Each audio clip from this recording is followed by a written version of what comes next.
प्रिय छात्रों, आज एक नए वीडियो में फिर से आप सभी लोगों का स्वागत है। तो देखिए, आज जो हमारा है प्रश्न वो क्या है, कूलाम का नियम। और जो कूलाम का नियम होता है ये आपकी परीक्षा में इसको कई बार पूछा भी गया है और ये काफी मोस्ट इम्पॉर्टेंट भी है।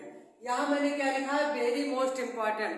तो घबराइए मत आप लोग, ठीक है। अगर आपको कुछ भी नहीं आता है, ये मान लीजिए कि आपकी जो जानकारी है एकदम जीरो है, तो मैं आज आपको बहुत ही अच्छे तरीके से इसको समझाऊंगा और जो आपकी परीक्षा में पूछे आते हैं उन्हीं प्रश्न को मैं रोज यहाँ पर करवाता हूँ, ठीक है भैया। तो चलिए शुरू करते हैं। जो आपका कूलाम का नियम है, अब देखिए यहाँ जो चित्र बना हुआ है इसी की सहायता से मैं क्या करता हूँ आपको समझाता हूँ। और आप भी क्या करोगे, जब चित्र समझ जाओगे तो आपको रटने की परिभाषा की कोई आवश्यकता नहीं है, क्योंकि मैंने कभी रटा नहीं है और आपको हम कभी रटने नहीं देंगे। तो यहाँ देखिए, जो आपका Q1 और Q2 है, ये बताइए कि जो आपका Q1 और Q2 है आपको पता है कि आपका आवेश है? नहीं पता है तो जानिए कि जो आपका Q1 और Q2 है ये आपके दो आवेश है। कितने आवेश? दो आवेश। अरे भैया, जब एक Q1 है दूसरा Q2 है तो इसका मतलब क्या है कि Q1 भी एक आवेश है और Q2 भी क्या है, एक आवेश है। तो Q1 Q2 आपके हुए दो आवेश।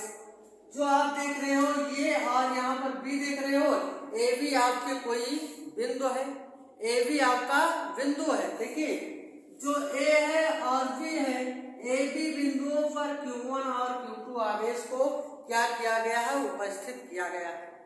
अब देखिए कि A और B के बीच में जो दूरी है हमारी स्मॉल r है। क्या है? स्मॉल r है दूरी हमारी। अब स्मॉल r दूरी है और दूरी का मात्रक आप जानते हो कि मीटर होता है। अब यहाँ देखिए, यहाँ एक लिखा है मैंने F और F लिखा है डैश। एक F है, दूसरा क्या है, F डैश है। तो F का मतलब फोर्स होता है, F का मतलब फोर्स होता है और फोर्स का मतलब होता है बल।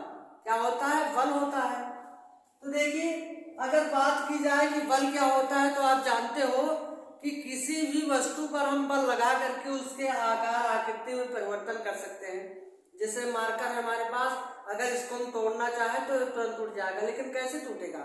जब हमारे हाथों के द्वारा उस पर बल लगाया जाएगा तब। अब देखिए, जो F है एक आपका आकर्षण बल के लिए मैंने किया है, दूसरा आपका प्रतिकर्षण बल के लिए। यानी एक आपका आकर्षण होगा तो दूसरा आपका क्या होगा, प्रतिकर्षण बल होगा। तब आपको परिभाषा कैसे बनाना है, कैसे आपको एग्जाम में बैठकर इसको लिखना है, ठीक है, तो ये चीज आ जानी है। तो देखिए, सबसे पहले एक रेखा खींचोगे, फिर ए भी कोई बिंदु मानोगे, फिर उस पर आवेश रखोगे, फिर दूरी लिखोगे, फिर उसके बीच में बल का निर्माण करोगे। तो आपको क्या कहना है कि किन्हीं दो बिंदु, कितने बिंदु? दो बिंदु। अब भाई ए भी है तो ए भी आपका एक ए और दूसरा भी, यानी दो बिंदु आपका हुआ। तो क्या कहोगे कि किन्हीं दो बिंदु आवेशों के बीच, किसके बीच? आवेशों के बीच। यानी जो बिंदु आवेश है इन्हीं के बीच में घटनाएं हो रही है। कौन सी घटना? एक आपका F है, एक आपका F डैश है, दूसरा क्या है, R है। तो क्या कहोगे कि किन्हीं दो बिंदु आवेशों के बीच में लगने वाला आकर्षण बल अथवा प्रतिकर्षण बल। क्या कहोगे? फिर से सुनिए, आपको कहना है कि किन्हीं दो बिंदु आवेशों के बीच में लगने वाला आकर्षण बल अथवा प्रतिकर्षण बल इन आवेशों की मात्रा के गुणनफल के अनुक्रमानुपाती होता है। कहने का मतलब क्या है कि जो हमारा बल है वो अनुक्रमानुपाती होता है। ये जो निशान देख रहे हो ऐसे हम बनाते हैं, इसको हम समानुपाती कहते हैं। क्या कहते हैं? समानुपाती भी कहते हैं, अनुक्रमानुपाती भी कहते हैं। क्या कहते हैं? अनुक्रमानुपाती भी कहते हैं। और इंग्लिश में इसको हम परपोर्शनल कहते हैं। क्या कहते हैं? परपोर्शनल। तो बल, जो बल है वो समानुपाती में लिखा है। अब क्या? Q1 गुणे क्या कहोगे, Q2। Q1 गुणे Q2 यानी आवेश जो है आवेशों के गुणनफल के व्युत्क्रमानुपाती है। यहाँ जो बल देख रहे हो, देखिए बल यानी परपोर्शनल Q1 Q2 लिखा है, तो इसका मतलब क्या है कि आवेशों की मात्रा के गुणनफल के क्या है, अनुक्रमानुपाती है। क्या है आपका? ये जो आपका बल है। फिर क्या कहना है, तथा बीच की दूरी के वर्ग के व्युत्क्रमानुपाती होता है। तो व्युत्क्रमानुपाती का मतलब है कि 1/r और प्रोपोर्शनल भी रहेगा, यानी 1/r है तो इसको हम व्युत्क्रमानुपाती में पढ़ेंगे। यहाँ अगर कोई चीज बतेगी, यहाँ बटा करके तो है नहीं, तो अगर यहाँ बटा नहीं है तो इसको हम अनुक्रमानुपाती में पढ़ेंगे। अगर जैसे ही बटा में आ गया, जैसे ही बटा में आ गया वैसे ही इसको हम अनुक्रमानुपाती नहीं व्युत्क्रमानुपाती पढ़ेंगे। और वर्ग हमने बताया है तो इसका क्या हो जाएगा, वर्ग हो जाएगा। ठीक भैया, तो आपको क्या कहना है, ऐसे लिखना है कि किन्हीं दो बिंदु आवेशों के बीच लगने वाला आकर्षण बल अथवा प्रतिकर्षण बल उन आवेशों के, इन आवेशों के यानी Q1 और Q2 के, तो उन आवेशों के मात्रा के गुणनफल के अनुक्रमानुपाती तथा बीच की दूरी के वर्ग के व्युत्क्रमानुपाती होता है। तो सबसे पहले तो आप इस चित्र का स्क्रीनशॉट ले लीजिए, उसके बाद में मैं आपको बोलता हूँ इसका परिभाषा। अगर आप कॉपी पेन लेकर बैठे हैं पढ़ने के लिए तो बहुत ही अच्छी बात है।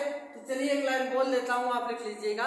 कैसे लिखोगे कि किन्हीं दो बिंदु आवेशों के बीच लगने वाला आकर्षण बल अथवा प्रतिकर्षण बल उन आवेशों के मात्रा के गुणनफल के अनुक्रमानुपाती तथा बीच की दूरी के वर्ग के व्युत्क्रमानुपाती होता है। ये चीज आपको लिखना है।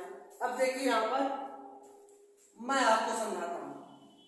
अगर आपको केवल सूत्र ही याद है, क्या याद है, सूत्र ही याद है, तो आपका ही बन जाएगा। अगर आपको याद है कि यह प्रोपोर्शनल Q1 गुणे Q2 बटा r², अगर इतना याद कर लो भैया, इतना याद कर लो तो समझ लीजिए कि आपका पूरा का पूरा हो गया। अब देखिए क्या कहोगे कि आवेशों के जो बल होता है वो अनुक्रमानुपाती और बीच की दूरी के वर्ग के व्युत्क्रमानुपाती होता है। इतना लिख दोगे और ये सूत्र लिख दोगे तब भी आपको नंबर मिल जाएगा।